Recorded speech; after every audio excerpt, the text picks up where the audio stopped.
हनुमान् श्रीपदो वायुपुत्रो रुद्रो नघोजरः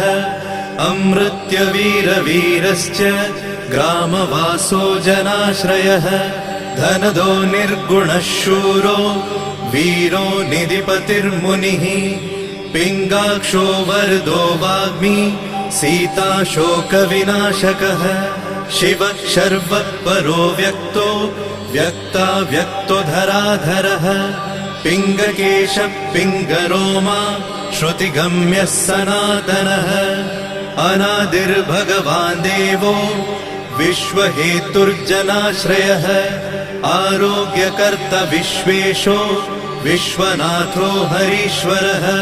भर्गो रामो रामभक्तः कल्याणप्रकृतिस्थिरः विश्वम्भरो विश्वमूर्तिर्